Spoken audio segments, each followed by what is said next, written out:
Yo la team, j'espère que vous allez bien, bienvenue sur Footpack pour une nouvelle vidéo. Alors oui, vous vous demandez sûrement qui je suis, et bah ça tombe bien parce qu'il y a quelqu'un qui est à côté de moi qui est là pour en parler. Victor, si t'es là aujourd'hui, c'est parce que t'as une petite annonce à nous faire. Exactement, donc voilà, après presque 4 ans d'aventure chez Footpack, j'ai pris la lourde décision d'arrêter là et de partir découvrir de nouveaux horizons. Est-ce que ça te dirait de refaire un petit retour dans le passé pour voir un peu tout ce que tu as accompli à Footpack? Avec plaisir. Si je te dis PSG, défenseur, Allemagne, à quel joueur tu penses? Thilo Kehrer. Bingo, Thilo Kehrer, c'est la première personne que tu as interviewée sur la chaîne de Footpack. À ce moment-là, comment tu te sentais? Comment on appréhende la première fois qu'on interviewe un joueur? C'était une interview assez particulière en plus parce que la veille, donc ça devait être le 1er septembre je crois, ou 2 septembre, et la veille c'était les 18 ans de mon frère. Enfin la soirée de ses 18 ans, donc j'avais pas fait la fête, forcément je m'étais couché tôt parce que je prenais le train tôt le lendemain matin pour aller à Paris faire l'interview. Et donc j'étais quand même un peu stressé, hein, tu vois, on regarde toujours les joueurs, comme ça, surtout quand c'était la première fois. Et donc c'était une interview assez courte, c'était 10 minutes avec Thilo Kehrer. J'étais un peu stressé parce que je savais pas non plus dans quelle langue on aurait fait l'interview. Et en fait il se trouve qu'il parlait plutôt très bien français. Voilà, c'était une première interview plutôt sympa. Après il y a eu du Griezmann, du Rongier, du Payet.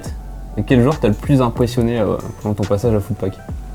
T'as dit pas mal de grands noms, et paradoxalement c'est pas forcément un grand nom, je pense pas que c'est le joueur auquel vous allez vous attendre, mais ça a été Lindsay Rose, tout simplement parce que c'était la première vidéo vide ton sac qu'on faisait, c'était la première vraie interview en mode posé où on avait le temps de le faire, et j'étais vraiment stressé, parce que c'était vraiment la première fois où je me disais ok là je vais avoir du temps avec un joueur pro, c'est une vraie interview, va pas falloir que je fasse n'importe quoi, il va falloir que je sois bon. Et donc j'étais assez stressé. Quand je suis arrivé, je le regardais comme ça et tout.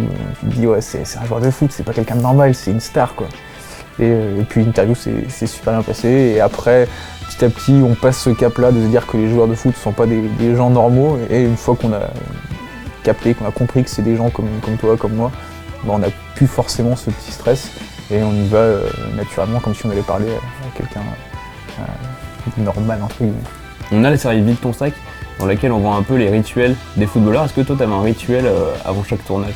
Alors, c'est pas vraiment un rituel, c'est peut-être un tic, ou un toc. Mais non, je baille avant que les vidéos commencent. Donc souvent, la vidéo, dès qu'on appuie sur le bouton tourner, je sais pas pourquoi, j'ai envie de bailler. Et je baille d'ailleurs, on verra peut-être à la caméra, mais j'ai baillé pendant que tu étais en train de faire ton introduction. J'espère que vous allez bien, bienvenue sur Footpack pour une nouvelle vidéo. Mais après, pas de rituel autre que ça. Bon là, on a fait un petit retour dans le passé. Alors du coup, j'ai envie de te montrer une petite vidéo. Alors c'était une vidéo de tes débuts. Je suis entraîné très stable, malgré le fait qu'il y ait deux parties, un chausson intérieur, un chausson extérieur. Elles se clipsent bien l'une dans l'autre, et ce qui fait que dans les changements de direction, au niveau de la traction, on est bien maintenu et on est très stable, il n'y a pas de différence avec les autres chaussures du marché. Ouais Marcus, on est devant chez toi? Bon les gars, on vient d'arriver, on est devant chez Marcus, c'est le moment de vérité, on peut plus faire machine arrière, donc je suis hyper excité, c'est parti. Bonjour, ça va? Ça va Marcus? T'aurais pu sonner hein? Pas trouvé la sonnette. Ah ok, vas-y. Bon, rentrez.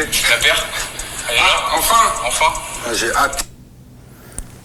T'as pas trouvé la sonnette, mais t'as trouvé une énorme confiance en toi, qu'on voit l'évolution, elle est vraiment énorme. Ouais. Qu'est-ce que tu retiens de ton passage à Footpack? C'est vrai qu'au tout début, surtout la première vidéo, là, c'était le test de la glitch. C'était pendant mon stage, on m'a proposé de passer un petit moment devant la caméra pour tester la glitch. Je me rappelle, j'étais aussi assez stressé et ça s'entend, ça se voit surtout, je parlais très vite. Et surtout ce qu'on me reprochait au début quand j'ai commencé à faire la vidéo, je parlais très vite. J'étais pas forcément très souriant parce que j'étais stressé, j'étais concentré sur ce que j'allais dire. Donc il m'a fallu beaucoup de temps quand même pour trouver le rythme, pour trouver mon style. Mais voilà, une fois que ça a été trouvé, j'ai pris beaucoup plaisir à faire ces vidéos. À Footpack, on est spécialisé dans les équipements de foot. C'est quel équipement toi qui t'a le plus marqué? Moi déjà, je suis plus marqué par on va dire passionné par les crampons que par les maillots. J'adore les maillots, mais tu vois par exemple, je ressens moins les différences entre les nouvelles technologies, on va dire, sur les maillots que sur les crampons. Et si tu devais en retenir un? Si je devais retenir une paire de crampons, c'est assez difficile parce que j'en ai testé beaucoup depuis que je suis là. Je pense que je dirais quand même la Phantom Venom, ça a été mon coup de cœur. C'est pas la paire non plus, c'est pas la paire préférée, on va dire, des abonnés de Footpack, des joueurs, etc. Mais ça a été vraiment moi mon coup de cœur. Mais je suis quand même aussi assez content parce que j'ai réussi à me réconcilier avec la Mercurial. Je pouvais plus mettre de Mercurial parce que j'avais les pieds trop larges, ils ont changé un peu sa conception et maintenant elle me va et ça c'est une des plus grandes satisfactions aussi parce que je suis un grand fan de Nike. Et du coup ouais, la Phantom Venom, je pense que ce serait la paire qui m'a le plus marqué. Et au niveau des maillots?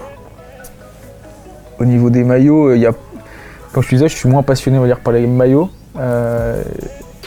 Alors il y a peut-être forcément le maillot on va dire, de l'équipe de France Coupe du Monde 2018.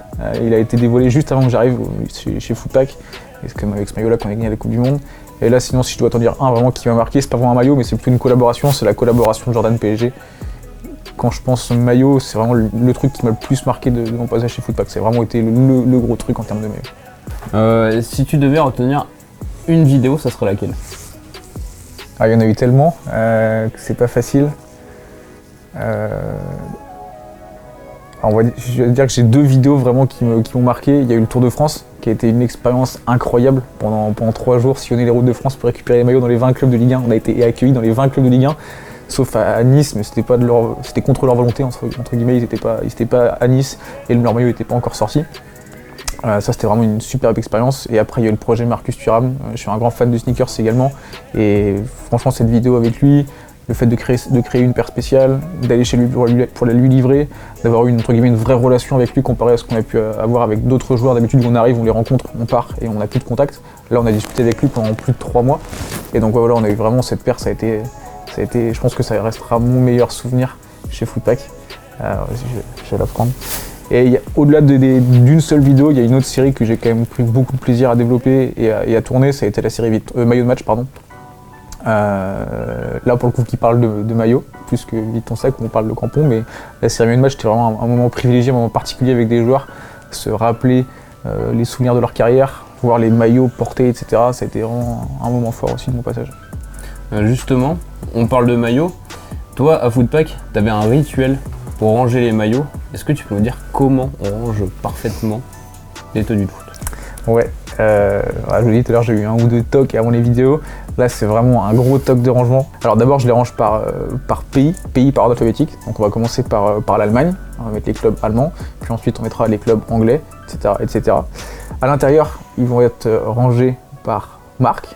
Donc par exemple, en Allemagne, on va commencer par Adidas. Et à l'intérieur des marques, on va pouvoir enchaîner avec les clubs par ordre alphabétique. Donc, par exemple en Angleterre, il va y avoir Chelsea et Tottenham qui sont chez Nike. On va commencer avec Chelsea et ensuite on mettra Nike. On mettra Tottenham, pardon. C'est carré. Voilà, j'espère que vous continuerez à les ranger comme ça. Bien sûr. Est-ce que tu aurais une dernière chose à dire à nos abonnés? Ouais, ça a été un plaisir pour moi de faire ces vidéos pour vous pendant presque 4 ans. Je sais même pas au total combien il y en a eu, mais plus de 256 vidéos. Ok, donc plus de 250 vidéos, donc ça a été un plaisir pour moi, ça a été une aventure incroyable. Je pense que vous allez beaucoup me manquer. J'ai adoré discuter avec vous, que ce soit en privé, sur Instagram, que ce soit dans les commentaires, etc., répondre à vos questions. Je vais juste vous demander quelque chose, soyez sympa avec les personnes qui vont prendre le relais. C'est pas du tout un exercice facile de passer devant la caméra, c'est même assez compliqué, ça prend du temps de s'adapter, de trouver son style et d'être bon dans cet exercice. Donc voilà, soyez indulgents avec eux, soyez sympas, encouragez-les, soyez bienveillants. Et puis si vous voulez garder le contact, le lien avec moi, je vous mets mon info dans la description. Moi je serai toujours disponible pour discuter avec vous comme on le fait déjà assez régulièrement. Avant que tu t'envoles vers une autre enceinte, avec la team Footpack, on t'a fait un petit cadeau. Tu nous as dit que le Clermont Foot c'était ton club de cœur. Et bah voilà. J'ai eu un peu peur en entendant Clermont Foot. Et un maillot de Manchester, floqué Footpack en plus. Floqué Footpack, ça fait plaisir.